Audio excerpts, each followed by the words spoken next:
जो कुछ बरेली में हुआ, ये सिर्फ बरेली में नहीं हुआ, देश के अलग अलग शहरों में हुआ। अगली तस्वीर मैं आपको दिखाऊं, ये आप देख रहे हैं, कल मैंने आपको दिखाया था महाराष्ट्र के अहिल्या नगर में आई लव मोहम्मद लिखा गया, ये साजिशन था, भड़काने के मकसद से लिखा गया। अगली तस्वीर देखिए हुआ क्या। उसके बाद लोग पहुंच गए और धरना देने लगे और सर तन से जुदा के नारे लगाने लगे पुलिस के सामने।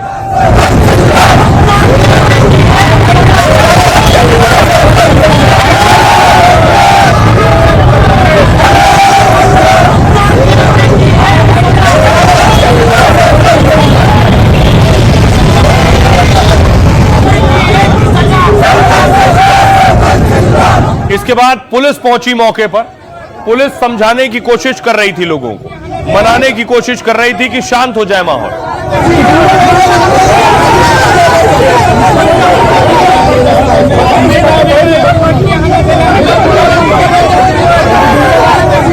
उसके बाद देखिए, लेकिन पुलिस के समझाने से बात नहीं बनी।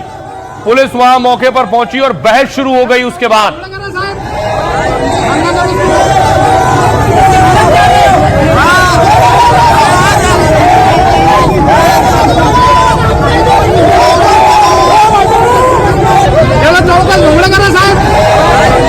उसके बाद जब मान मनौवल के बाद कुछ नहीं हुआ, तब पुलिस ने लाठी चलाई है। और ये देखिए, पुलिस ने लाठी चलाकर लोगों को हटाया है, प्रदर्शनकारियों को।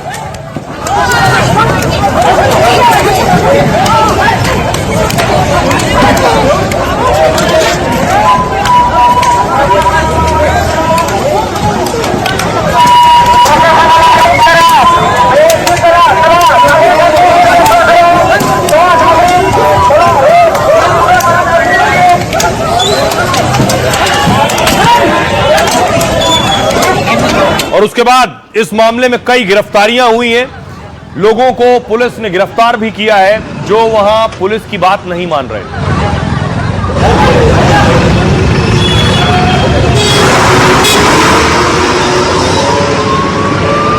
और उसके बाद माहौल शांत करने के लिए पुलिस ने पेट्रोलिंग की है, बाकायदा मार्च किया है अहिल्या नगर में कि कोई और कानून व्यवस्था खराब ना करने पाए।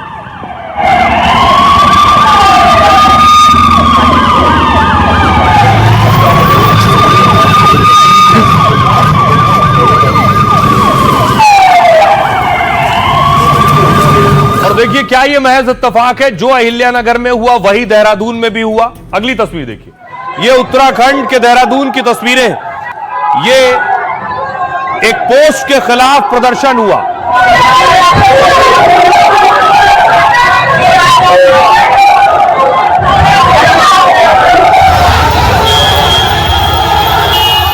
उसके बाद देखिए, लोगों ने पुलिस स्टेशन यानी थाने का घेराव कर लिया, पूरा थाना घेर लिया पुलिस थाने के अंदर।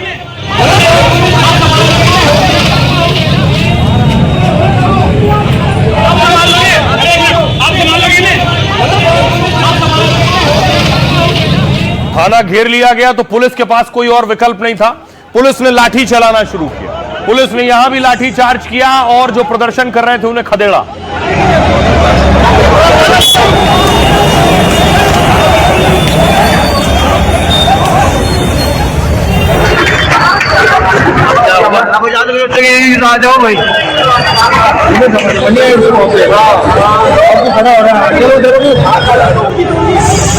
फिर देहरादून में माहौल शांत कराया गया। पुलिस को लग रहा है क्या जानबूझकर शहर शहर ये साजिश हो रही है, जानबूझकर लोगों को भड़काया जा रहा है, उकसाया जा रहा है, लोग सड़क पर आ रहे हैं। कड़ाई से निपटा जाएगा। अगर कोई सांप्रदायिक माहौल खराब करने का प्रयास करेगा तो उसके खिलाफ कठोर कानूनी कार्रवाई की।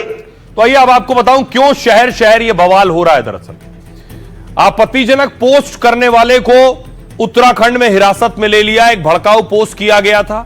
मुसलमानों पर आपत्तिजनक टिप्पणी करने के आरोप में कार्रवाई हुई। मूल रूप से हरदोई का रहने वाला आरोपी युवक है गुलशन। गुलशन पर सांप्रदायिक सौहार्द बिगाड़ने की कोशिश का आरोप था। गुलशन ने फेसबुक पेज पर एक स्क्रीनशॉट पोस्ट किया। आपत्तिजनक टिप्पणी के बाद सड़कों पर मुस्लिम समुदाय के लोग उतरे।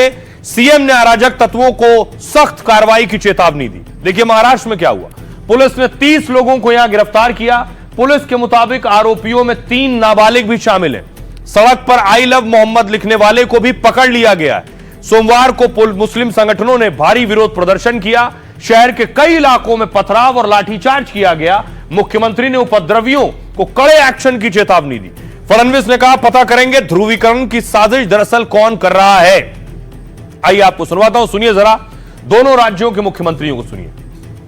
लगाव है तो क्या उसके नाम की तख्ती उठा के घूमने का अधिकार आपको किसने दे दिया? अगर आप उस किसी का सम्मान करते हैं, प्यार करते हैं, तो उसका सम्मान भी तभी है जब वो आपके आचरण में दिखे, न कि उन्माद के रूप में दिखे, दंगे के रूप में दिखे या धार्मिक कट्टरता के रूप में दिखे। यहां पर इस प्रकार की अराजकता बिल्कुल भी इस भूमि में बर्दाश्त नहीं की जाएगी और ऐसे तत्वों के खिलाफ कठोर कार्रवाई की जाएगी। एक प्रकार से ये भी देखना पड़ेगा कि क्या इसके पीछे कोई साजिश है, क्या कोई यहाँ पर जो हमारा सामाजिक ताना बाना है उसको एक प्रकार से उधेड़ने का प्रयास कोई कर रहा है क्या, इसको भी ध्यान में लेना पड़ेगा। जिस प्रकार से पोलराइजेशन का प्रयास लोकसभा के समय महाराष्ट्र में हुआ था कि उसी प्रकार से कोई कुछ कर रहा है, इसको भी देखना पड़ेगा। सभी को अपने अपने धर्म का अवलंब करने का पूरा अधिकार है, लेकिन इस प्रकार से लोगों के बीच तनाव पैदा हो, इस प्रकार से अगर कोई कर रहा है तो योग्य नहीं। तो बहुत से लोग इस उम्मीद में हैं कि शहर शहर माहौल खराब हो और उसके बाद सियासी रोटियां भी सेकी जाएं।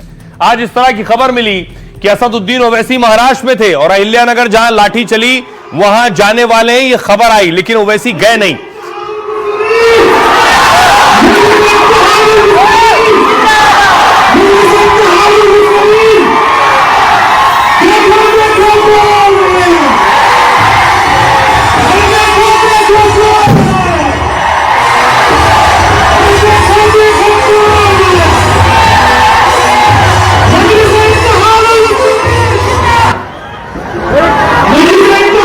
तो ओवैसी पहुंचे तो नारे लग रहे थे, शेर आए। अब देखिए इस पर मुस्लिम धर्मगुरु और संस्थाएं क्या कह रही हैं। मुस्लिम पर्सनल लॉ बोर्ड कह रहा है तौकीर और अन्य की गिरफ्तारी की वो निंदा करते हैं। बरेली हिंसा के बाद योगी के बयान धमकी भरे हैं और पुलिस का रवैया प्रतिशोध से भरा है, ये मुस्लिम पर्सनल लॉ बोर्ड कह रहा है। मौलाना तौकीर और अन्य लोगों को फौरन रिहा किया जाए।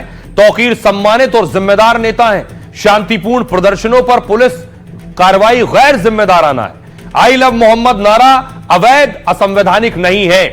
सज्जाद नोमानी कह रहे हैं इस्लाम सिखाता है कि कोई काम करने से पहले सोचो, नतीजा अच्छा हो तो फिर कदम आगे बढ़ाओ और नतीजा अगर बुरा निकले तो अपने आप को रोको। हमें किसी को चिढ़ाने और उकसाने के लिए आई लव मोहम्मद कहने की कोई जरूरत नहीं है।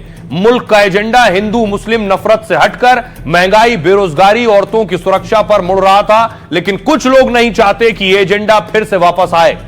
साजिद रशीदी कह रहे हैं 2-3 दिन से तौकीर लोगों से जमा करने की बात कर रहे थे, जाम करने की, फिर पुलिस और प्रशासन ने पहले तैयारी क्यों नहीं की आखिर, या जानबूझकर मुसलमानों के खिलाफ साजिश है ये देश को जलाने की एक तरीके की कोशिश है।